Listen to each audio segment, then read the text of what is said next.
여러분 안녕하십니까. 광주 MBC 뉴스투데이입니다. 먼저 오늘의 주요 뉴스입니다. 대통령 탄핵안 가결에 이끌어낸 촛불민심이 앞으로 어떤 방향으로 모일지 주목됩니다. 조기 대선이 가시화되면서 정치권의 이해가 충돌할 가능성도 있습니다. 국내 최대 오리 산지인 나주에서 세 번째로 AI 바이러스가 검출되면서 사육 농가의 불안감이 커지고 있습니다. 무등산 정상의 방공포대를 광주 군공항으로 옮기는 방안이 검토되고 있습니다. 충무공에 어리기 뜬 고하도가 체류형 관광지로 개발됩니다. 유달산까지 연결되는 해상 케이블카 설치도 추진됩니다. 대통령 탄핵안 가결이라는 1차 목표를 달성한 촛불 시민과 야당은 새로운 대한민국 건설을 다짐하고 있습니다. 힘을 하나로 모을 수 있느냐가 관건이 될 것으로 보입니다. 윤근수 기자입니다.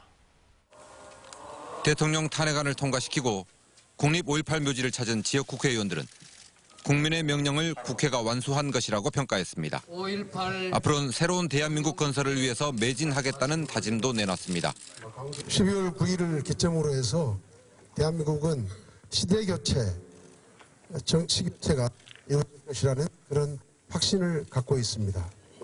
촛불 민심도 탄핵안 가결은 끝이 아니라 새로운 대한민국을 위한 시작이라며 마음을 다잡고 있습니다. 그러면서도 정치권에는 경계심을 드러냈습니다. 앞으로도 정당과 야당과 그 누구를 믿을 게 아니라 촛불을 들고 있는 우리 스스로를 믿고 헌법재판소가 엉뚱한 짓을 못하게 해야 될 것 같습니다. 맞습니까? 공동의 목표가 사라지고 난 뒤에 찾아온 또 한 번의 분기점입니다. 박근혜 대통령 탄핵이라는 하나의 목표에 대한 이견이 없었기 때문에 어떤 집중된 논의와 행동들이 가능했지만 지금부터는 각자의 이해관계가 전부 나뉘어진다는 겁니다. 조기 대선이 가시화하면서 정당 간에 혹은 대선 주자 간에 이해가 충돌할 가능성도 있습니다. 이 때문에 전국의 불확실성이 여전한 가운데 민심이 하나로 모여서 정치권을 견인할 수 있을지 여부가 향후 전국의 방향을 결정할 것으로 보입니다. MBC 뉴스 윤문수입니다.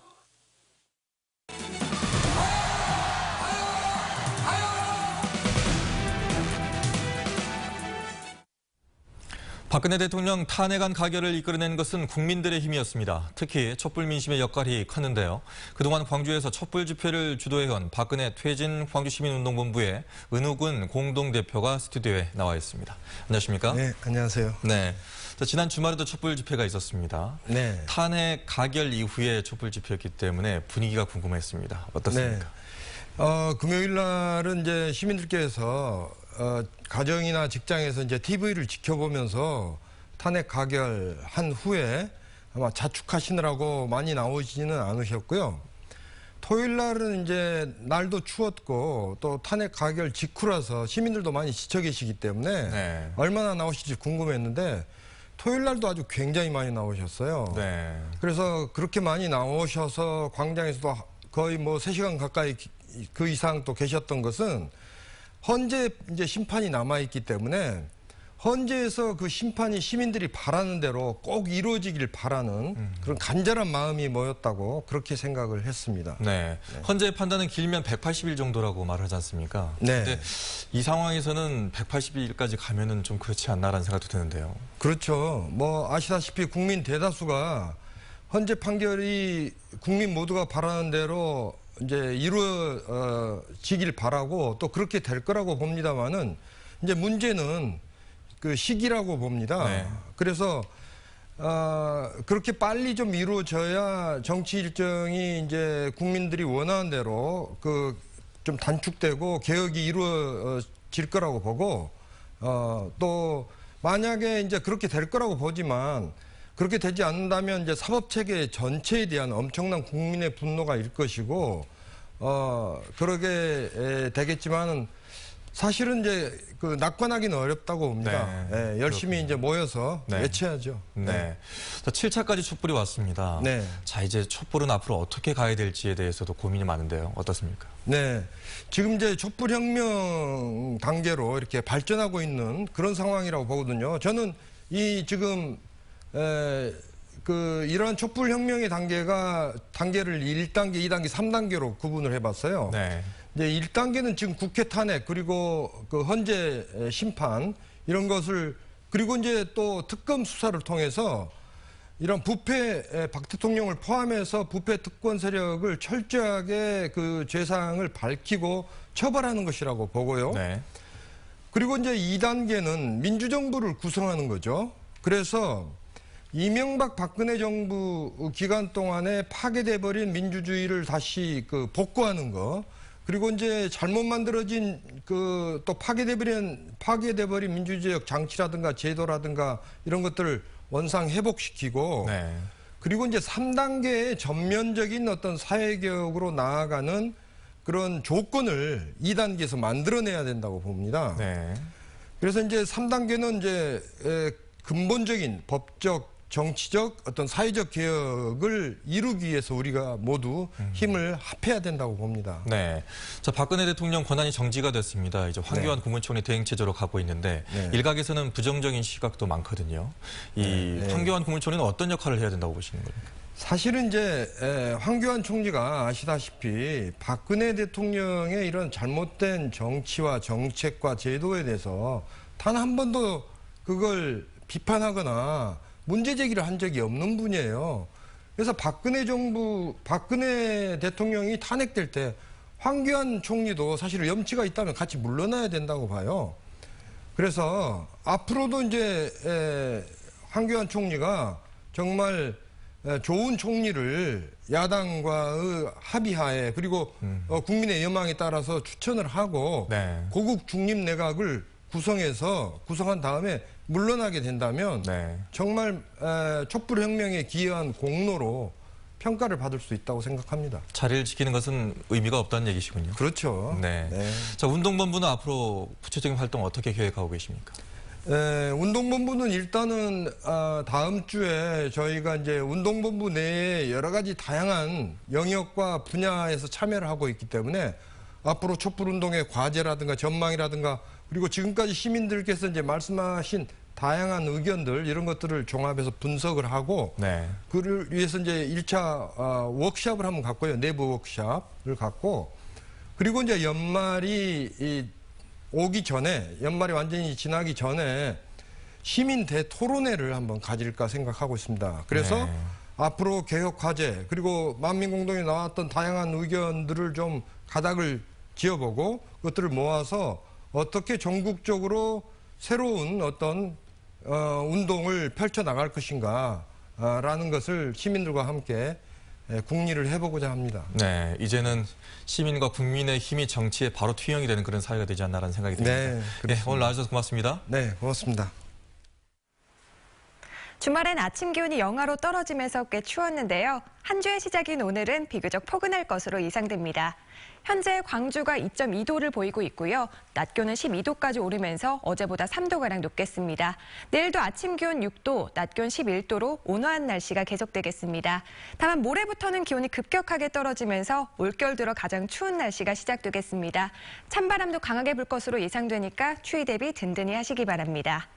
오늘 밤부터 내일 새벽 사이에는 빗방울이 떨어지는 곳이 있겠습니다. 또 당분간 대기가 건조하니까 산불 등 화재 예방에도 각별히 신경 쓰셔야겠습니다. 현재 기온 보시면 영광이 영하 1.8도, 장성이 영하 2.2도 등 전남 일부 지역에서는 영하로 출발하고 있습니다. 담양이 11도, 화순이 13도의 낮 기온 보이겠습니다. 전남 대부분 지역 12도 안팎까지 오르면서 어제보다 높겠습니다. 곡성과 구례가 10도, 보성이 11도로 예상됩니다. 날씨였습니다. 국내 최대 오리 산지인 나주에서 잇따라 AI 바이러스가 검출되면서 사육 농가의 불안감이 확산되고 있습니다. 나주에서는 지난달 말 처음으로 오리 농장에서 AI 바이러스가 검출된 이후 3차례 AI 바이러스가 검출됐고 이 가운데 2건은 고병원성으로 이미 확진됐습니다. 이 때문에 AI 바이러스가 급속도로 번지는 것 아니냐는 우려 속에 방역당국은 농장 간 수평 감염을 막는 데 주력하고 있습니다. 전국 최대 오리 산지인 나주에서는 100여 농가에서 오리 160여만 마리를 사육하고 있습니다. 전국에 인플루엔자 유행주의보가 발령된 가운데 전남에서도 독감 바이러스가 검출됐습니다. 전라남도 보건환경연구원은 최근 독감 증세로 입원한 환자로부터 분리한 바이러스가 국내에서 유행하고 있는 A형 인플루엔자 바이러스로 확인됐다고 밝혔습니다. 이번 독감은 38도 이상의 갑작스런 발열과 기침, 인후통 등의 증상을 동반하는데 보건당국은 바이러스 전파가 쉬운 만큼 위생관리를 철저히 해달라고 당부했습니다. 최근 여수시 공무원이 뇌물수수 혐의로 구속되면서 또다시 터진 공직자 비리에 시민들의 실망감이 커지고 있습니다. 잇따르는 비리를 막기 위해서 여수시가 청렴 정책을 시행하고 있지만 이마저도 실효를 거두지 못하고 있습니다. 김종태 기자입니다. 광주지검 특수부는 최근 뇌물수수 혐의로 여수시 사무관 김모 씨를 구속했습니다.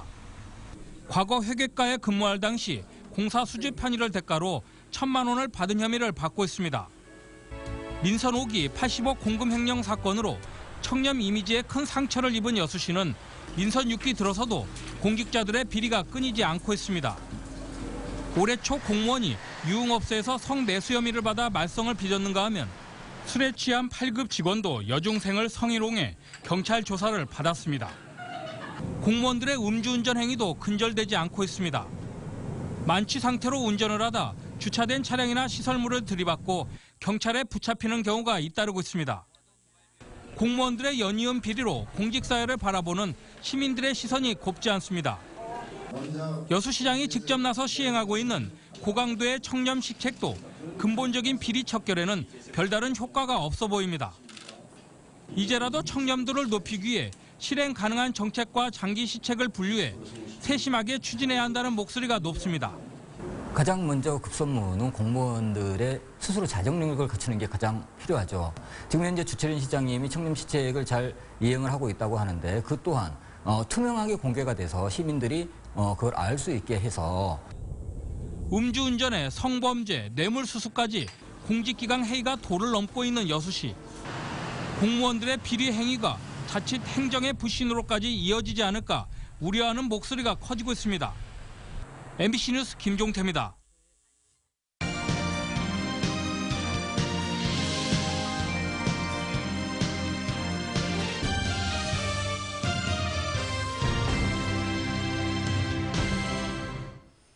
충무공 이순신 장군의 어리기 들어있는 역사의 섬 고하도가 관광지로 개발됩니다. 해상 케이블카와 호남권 생물자원관 건립 등 체류형 관광지 만들기가 본격화되고 있습니다. 김양훈 기자가 취재했습니다. 이순신 장군이 108일 동안 머물며 전쟁을 준비했던 고하도. 우리나라 최초의 육지면화 재배지이기도 합니다. 지난 2013년 복원된 목화밭입니다. 추억의 관광상품으로 주목받으면서 목포시는 고하도에 대규모 친환경 목화단지와 체험관, 테마기를 추가로 조성하기로 했습니다. 고하도의 역사적 사실과 고하도 개발 계획을 홍보하는 고하도 특별기획전도 열리고 있습니다. 일제강점기 1년 동안 조사한 고하도 기상상황 일지와 일본 방위성의 면화 시험 성적 보고서 등 100여 점의 고하도 관련 사료가 전시되고 있습니다. 열강들의 이권 침탈의 중심이었지만 육지면 재배가 성공한 시작점으로서 우리나라의 면화 산업의 중심이 되었던 곳입니다. 목포대교 개통으로 한층 가까워진 고하도는 관광객이 급증하면서 해양 관광의 거점으로 본격 개발됩니다. 유달산부터 고하도까지 총 연장 3.36km 구간을 해상 케이블카가 2018년부터 운행하게 됩니다. 유달산과 고하도를 잇는 목포 해상 케이블카 사업은 내년 초에 착공을 해서 2018년 초에 완공을 할 목표로. 고하도 해변에는 해상데크와 전망대 등을 갖춘 해안 힐링랜드가 조성되고 국립 호남권 생물자원관도 고하도에 건립됩니다. 관광 인프라 구축이 완료되면 고하도는 목포의 대표적인 체류형 관광지가 될 것으로 기대됩니다. MBC 뉴스 김양훈입니다. 무등산 정상의 방공포대를 군공항이 이전되기 전까지 광주 군공항으로 옮기는 방안이 검토되고 있습니다. 광주시와 정치권이 무등산의 군사시설을 우선 철거하기 위해 임시조치로 추진하는 이 같은 방안에 대해서 국방부도 긍정적인 반응을 나타낸 것으로 알려졌습니다. 그러나 광주 군공항 이전 사업이 진척을 보지 못하는 상황에서 군시설이 늘어나는 데 대해서 인근 주민들이 반발할 것으로 보입니다. 광주 남구 대촌동 일대에 조성되는 에너지밸리 국가산단이 오늘 첫 삽을 뜹니다. 광주시는 오늘 오후 산단 예정지에서 기공식을 갖고 산단 조성 공사에 본격적으로 착수할 예정입니다. 남구 에너지밸리 국가산단은 51만 제곱미터 규모로 오는 2019년에 완공되고 에너지 신산업과 관련된 기업들을 주요 유치 대상으로 삼고 있습니다. 부실 논란으로 광주시의회 상임위에서 반토막 난 시민 참여 예산이 오늘 예결위 심사대에 오릅니다. 광주시의회는 오늘 예결위원회를 열어 내년도 광주시 예산안을 심사하는 과정에서 시민 참여 예산의 부활 여부도 결정할 예정입니다.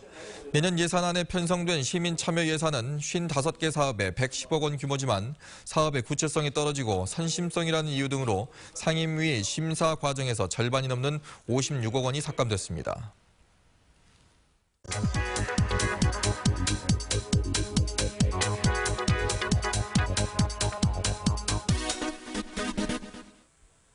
올해 자원봉사에 참여해 본 적 있으신가요? 광주 지역 자원봉사센터에 등록된 자원봉사자는 이렇게 39만여 명입니다. 광주 시민 4명 가운데 1명이 자원봉사를 하기 위해서 등록을 했습니다.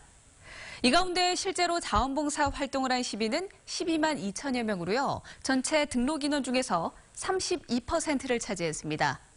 지난해보다 시민들의 참여가 늘어난 겁니다. 광주 비엔날레와 김치축제 등 올해 많은 자원봉사자가 필요한 다양한 행사가 열렸기 때문입니다. 자원봉사에 대한 시민의 참여가 높아진 건 시민 의식조사를 통해서도 알 수가 있습니다. 1년에 한 번 이상 자원봉사를 한 적이 있다고 답한 시민이요. 2005년 35%에서 지난해 75%로 이렇게 해마다 높아지고 있습니다. 자원봉사에 대한 인지도도 지난해 91%로 10년 전보다 높아졌습니다. 카드뉴스였습니다.